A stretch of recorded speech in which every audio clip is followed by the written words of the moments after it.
What is going on, Headliner Nation? Jake, Fantasy Headliners. Hopefully everybody's doing well out there today. We're talking about quarterbacks here for Week 3 fantasy football. Now in Week 2, we saw a few starters go down, right? Tyrod Taylor.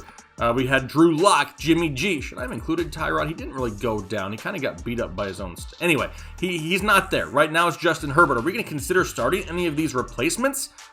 Probably not. But you know what? We're going to get into all the Week 3 matchups here for this week. But before we do, let's see how we did in Week 2. Overall, a super solid week for the quarterback position, right? We gave a start or sit designation to 29 quarterbacks for Week 2. Out of those 29 guys who actually finished their games last week, 20 of them were correct for an accuracy percentage of 69%. Oh, behave yourselves out there. But who were some of our hits? Well, Joe Burrow, loved the matchup he had last week against Cleveland. He came out and balled out. Ryan Tannehill continues just to be super solid, right? A safe fantasy quarterback right now, even without A.J. Brown. Josh Allen, he is just going off on opposing defenses, but he's faced a couple cream puffs, right? Let's see how he does with a little bit more defense to worry about. What about some of the misses? Kirk Cousins, he decided, F it, I'm not playing football anymore. Jared Goff, he was a great streaming option. Didn't think he was going to be that great, though. He played well. Gardner Minshew. I will never doubt Gardner Minshew again. The dude is just playing great. Those were some of our biggest hits and misses, though, for Week 2. But now it's time to head into the matchups for Week 3 and see what we got here this week. Thursday Night Football, Miami Dolphins, Jacksonville Jaguars. And if you saw that beer commercial with Gardner Minshew where he's like giving himself a pep talk, talking about how he's a great fantasy quarterback, I mean, he legit believed it, right? Because he's out there playing great. He's completing 75% of his passes. He's thrown 6 touchdowns to only 2 interceptions, showing a little bit of a rushing upside there. And now he gets a matchup against the Miami Dolphins, who've given up on average 30.1 fantasy points per game to opposing quarterbacks. I have no issue starting Gardner Minshew. With the likes of a DJ Chark, Keenan Cole, we got Laviska Shenault, James Robinson in the backfield. Minshew's got plenty of weapons to put up some fantasy numbers. I'm going to start him here on Thursday Night Football. What about Fitzmagic? I really don't hate Fitzmagic. I just really think there's safer options here this week. Devontae Parker, he's not 100% healthy, right? Fitzmagic is averaging right around 260 passing yards, 1 touchdown, 1 interception a week. And the Jaguars give up on average right around 21 fantasy points per game to opposing quarterbacks. Like I said, it's not a bad matchup. I just don't know if I'm overly excited to go out there and start Ryan Fitzmagic on a Thursday Night Football game in Week 3 of fantasy football. I just think there's safer options that we're going to be talking about here later in the week.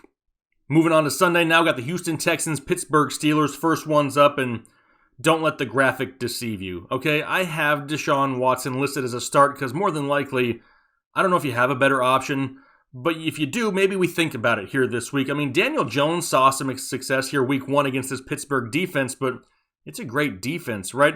In that game, Daniel Jones threw for 279 yards, 2 touchdowns, 2 interceptions. Not bad whatsoever. And it's Deshaun Watson, right? I mean, he makes things happen when you don't expect them to happen. Is Will Fuller going to be healthy? Sounds like he could be good to go here this week. Can that offensive line protect him? That's a big question going up against the Steelers, but here's the problem. We need to see a little bit more rushing this week out of Deshaun Watson to give us a little bit of a safer floor. Now, Pittsburgh allows on average 19 fantasy points per game. It's just not a great matchup for him, right? It's just not one of those ones where you're looking forward to it and it's a juicy matchup and you're like, yes, it's going to be a great week. It's been back-to-back difficult matchups going up against the Baltimore Ravens, now the Pittsburgh Steelers. I'm really limiting expectations. This, in my opinion, really depends on who else you have. If you're not going to go out there and start Ryan Fitzpatrick over Deshaun Watson, but if you have yourself, maybe you did draft 2 quarterbacks. Maybe you got yourself a Matt Ryan and Deshaun Watson. Then all of a sudden, I'm thinking about it this week because it's just one of those difficult matchups. Now for Big Ben, if he's healthy, you start him. If he plays at home and he's healthy, you really start him. Well, he's both right now, and he's just one of those guys that's going to produce fantasy numbers, right? He may not go out there and look the greatest every single week, but when it comes to fantasy production, the guy puts up solid numbers, the likes of a Deontay Johnson, a Juju Smith-Schuster. Even though people are showing up on the injury report, don't worry. They're going to be good to go by Sunday as of right now. I just can't sit Big Ben this week, right? We know the Houston defense at times has just looked lost, right? And there's one thing that we can say about the Pittsburgh offense. They can figure out ways to move it down the field through the air, which really helps Big Ben out. He's going to be a start for me here in Week 3. Bengals and Eagles now, and I love what I've seen from Joe Burrow here early on. I mean, his first 2 ever NFL games, and the dude's got 97 pass attempts. He's just dropping back and throwing balls everywhere. And we've seen a little bit of a little scrambling upside, right? Go get it, young fella. He's out there making things happen with his feet, which we love to see for fantasy football. Now he's going up against the Philadelphia Eagles with the likes of a Darius Slay in the opposing secondary, and they give up on average right around 18 fantasy points per game. So it's not bad, right? But where I think Cincinnati really needs to develop their offense is their running game. And right now, all the Joe Mixon owners are like, preach, Jake, preach. We need some running. Absolutely, we need some running. And if they want to win some games in Cincinnati, they need to establish that run game to take some of this pressure off of one young quarterback named Joe Burrow. He can't go out there 50 times a game, throw the ball all over the place, and expect the Bengals to win a lot. They need to control the clock. They need to control the time of possession. They do that in the running game. They need to start getting that going, and I expect it to start a little bit more here this week. Not that I don't like Joe Burrow. I just think there's safer options here this week if they try to rely a little bit more on the run and maybe not gunsling it so much here against the Philadelphia Eagles. Now, for Carson Wentz, on paper, this doesn't look good.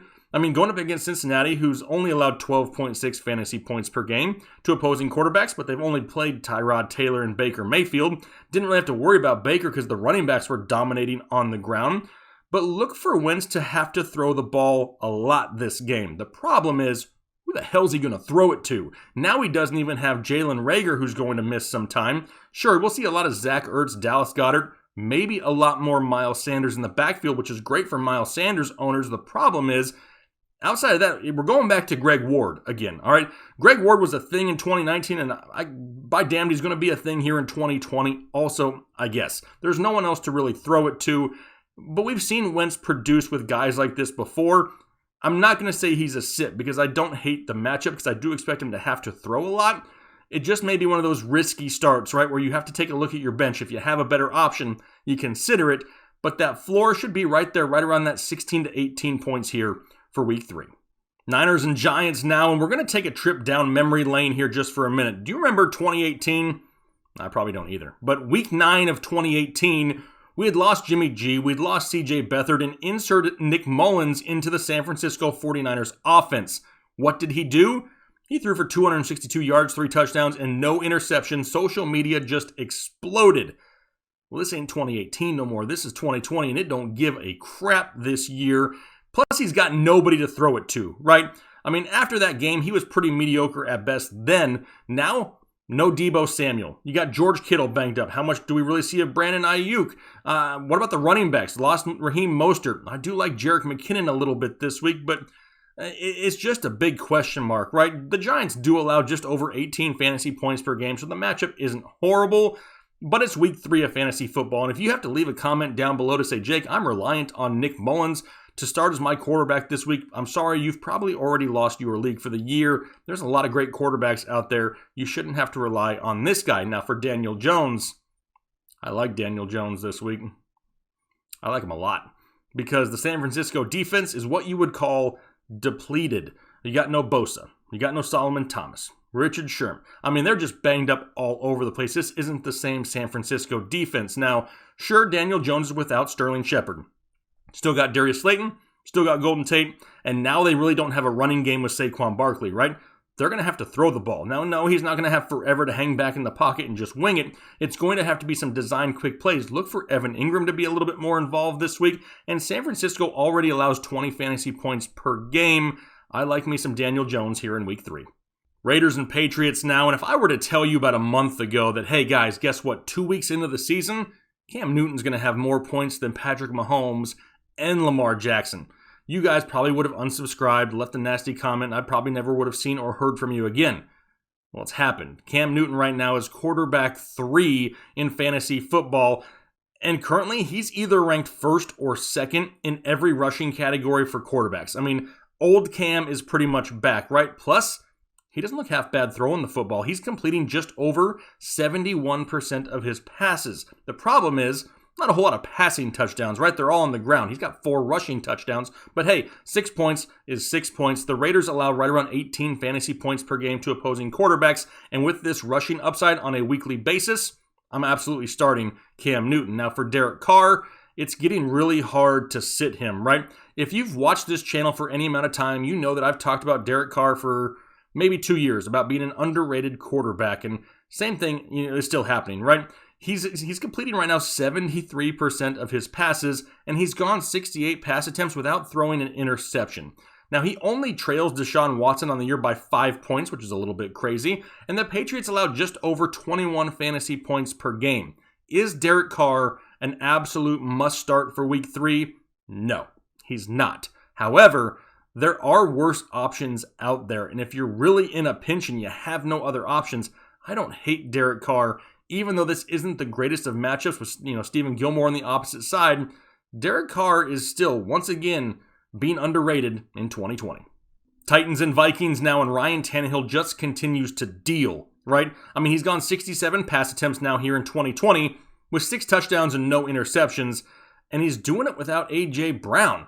I mean, he's out there utilizing the likes of a Corey Davis, an Adam Humphries, Jonnu Smith, who we love. Plus, we know this offense is going to run through Derrick Henry. He's going to touch the ball 20 to 25 times a week. That's going to draw the defense in, leaving single coverage everywhere, and Ryan Tannehill is taking advantage of it. I will absolutely start him here in Week 3.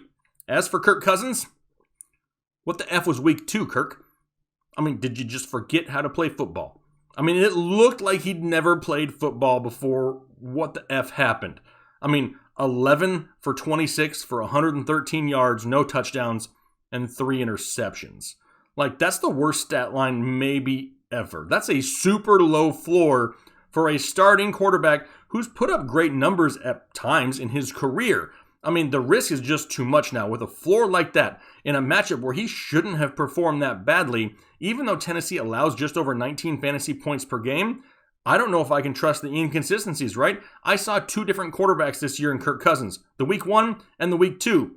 They didn't look the same, so therefore, they're not going in my lineup here this week. Football team and Browns up next, and this is a great matchup for both quarterbacks here in this game, right?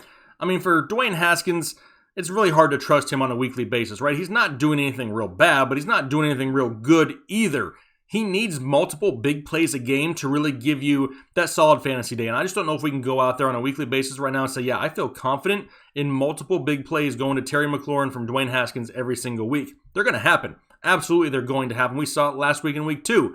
Is it going to happen every week? That's a little bit of a question. Now, we do love the matchup for Steven Sims this week, who could give him a little bit of an outlet in those underneath routes out of the slot. But I just don't see anybody having to start Dwayne Haskins here this early. For Baker, kind of like it just a little bit. I mean, it's a lot easier to throw on the football team than it is to run on the football team. And I can see Baker really utilizing the underneath routes, even maybe a lot more Kareem Hunt in the passing game here this week. That's something to pay attention to.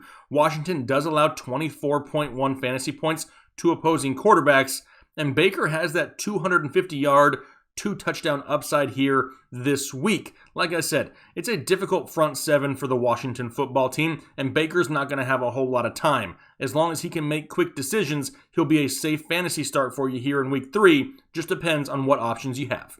Rams and Bills up next, and Jared Goff didn't look half bad in Week 2. I mean, it was pretty good, right?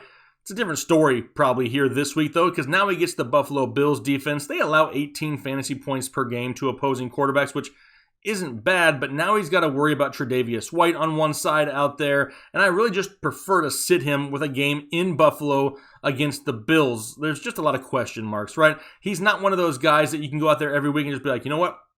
I feel safe starting Jared Goff.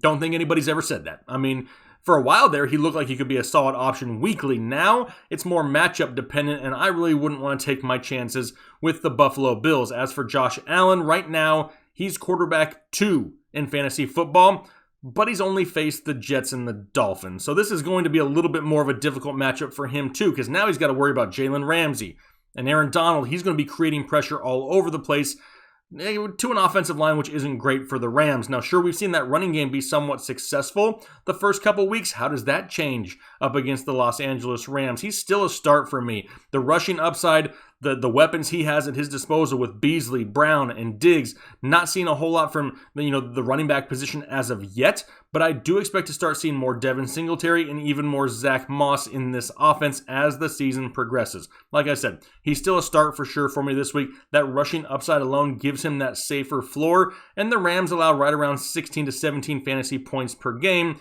If he can get those added rushing yards, he'll be a safe start for you here in Week 3. Bears and Falcons up next, and don't look now, But Mitch Trubisky, Mitch Magic, Mitchy Biscuits, whatever you want to call him, he's startable. In fantasy football, we could actually start Mitch Trubisky in fantasy football. He's looked great. He's looked solid the past couple weeks. He hasn't done a bad job at all. In fact, he only trails Patrick Mahomes by 6 points. I know, how crazy is that? That is like the 2020th of all 2020 things, if you know what I mean. And now he gets a matchup against the Falcons.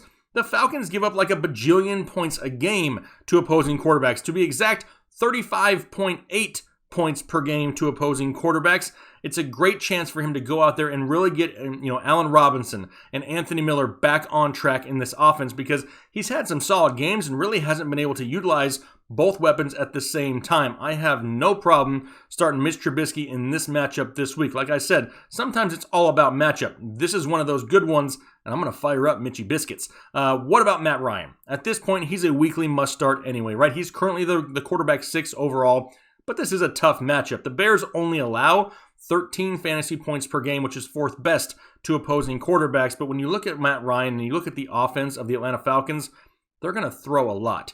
This dude has 723 passing yards in just the first 2 weeks of the season. They're going to throw a lot. And with the likes of a Julio Jones, Calvin Ridley, Russell Gage, Hayden Hurst, Todd Gurley in the backfield, plenty of opportunities for him to throw all 4 quarters once again here this week. Panthers and Chargers up now, and apparently Tyrod Taylor got punched before the game or something. I don't know what happened. Was it intentional just to get Herbert in there? I don't think so, but Herbert came in and looked absolutely great, right? I mean, for somebody having to find out an hour or so before the game that he's going to be making his first NFL start, to come out and throw for 311 yards, 1 touchdown, 1 interception, not bad at all. And now he gets the Carolina Panthers, who allow only 11.6 fantasy points per game, which sounds really bad.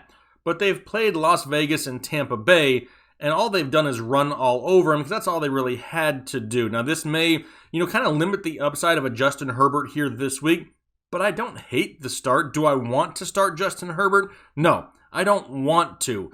But if it's, all that's available, and maybe he was your quarterback too, I don't hate the matchup whatsoever going up against the Carolina Panthers. I'm not going to let that 11.6 fantasy points per game scare me away from this matchup here this week. If you need a start for Teddy with no Christian McCaffrey, what does that mean? More passing probably?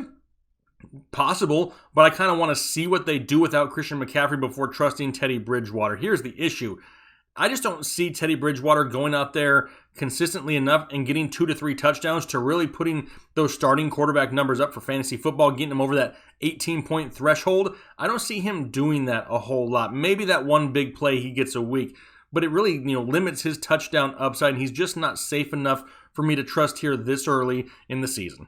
Jets and Colts, and I've been asking this question for what feels like a few weeks now. You trust Adam Gase yet? Nope. Not only do I not trust him, they really don't have a whole lot of weapons to throw it to anymore, right? I mean, they got no Jamison Crowder, no Brashad Perryman, no Le'Veon Bell, no Denzel Mims.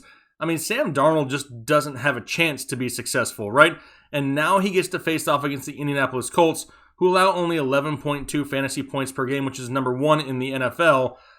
No, nobody's starting Sam Darnold. As for Phillip Rivers, it's a lot better matchup, right? I mean, the Jets allow right over 21 fantasy points per game, and Rivers isn't playing bad. He's just not going deep down the field enough to give you those touchdown upside plays, right? That's kind of what we talked about here a few minutes ago. Those big plays, those big touchdowns, they're just not there.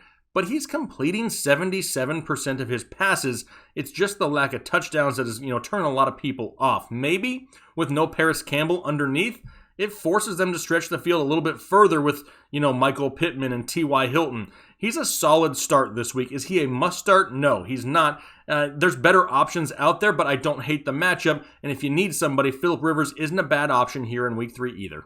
Cowboys and Seahawks up now, and both these guys, Dak Prescott, Russell Wilson, obviously going into the start column here this week, and they could both be in for really, really big days. So big that I actually have Dak as my Manscaped start of the week here for week 3. So as he flashes onto your screen, don't forget, head over to manscaped.com. Get yourself some products to take care of your boys. Use the promo code HEADLINERS, all caps at checkout. Receive 20% off your order and free shipping. But I love Dak so much because of the matchup, right?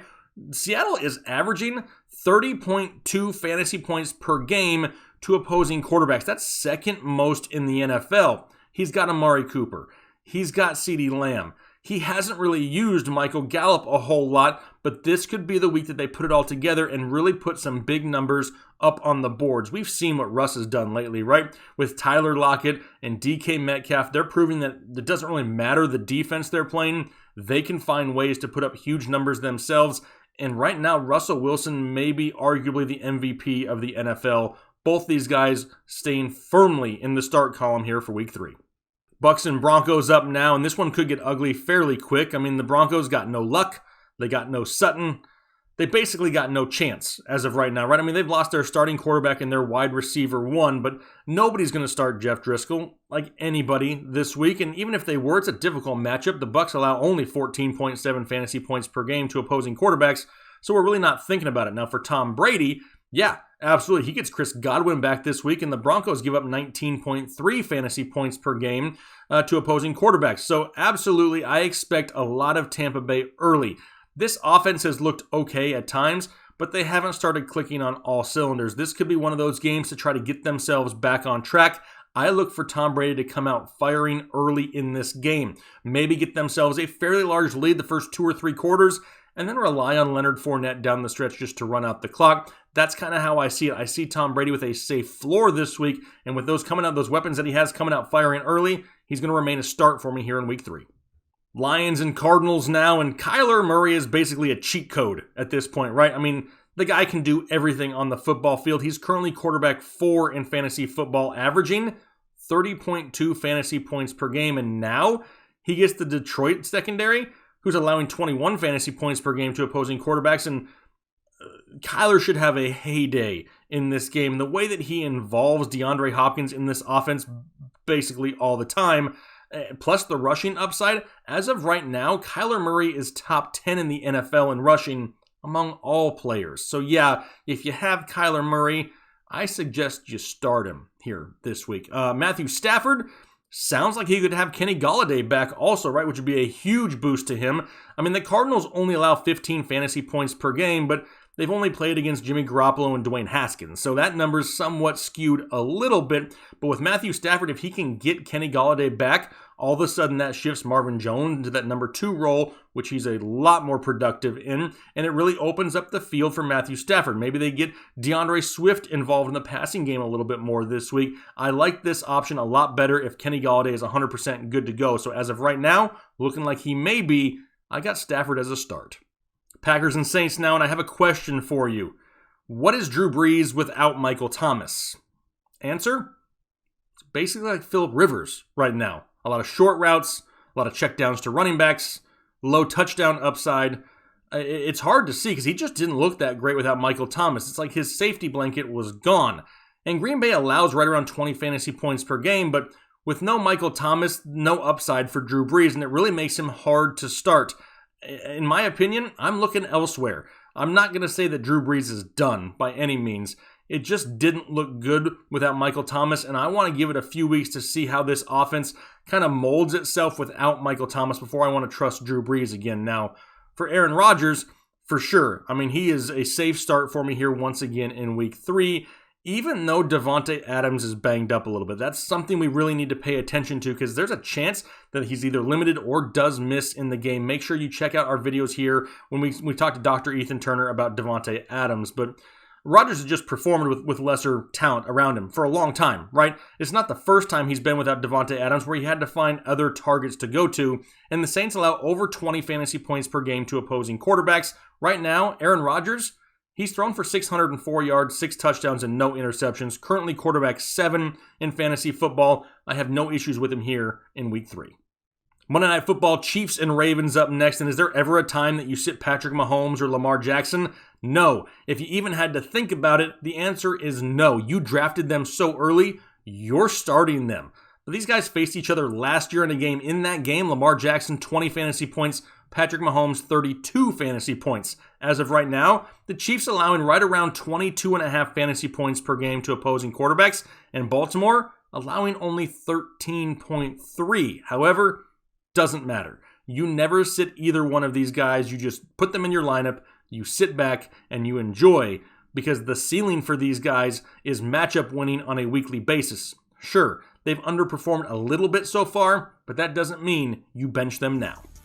All right, so those are my starts and sits for the quarterback position here, Week 3 fantasy football. Hopefully that was able to help make some of your decisions a little bit easier, but don't forget, we have a rankings video later in the week. As the week progresses, more news comes out, more information comes out. We keep you updated throughout the week because things can change on a moment's notice. You don't want to be left behind, so make sure you hit that subscribe button and check out all the videos all week long to make sure you can dominate your fantasy football matchup here this week in Week 3. We greatly appreciate the support. Super blessed to have crossed the 100K mark. Now, we're moving the bar even higher and we're bringing you along with us. So hopefully you guys have a great rest of your week. We'll talk to you later.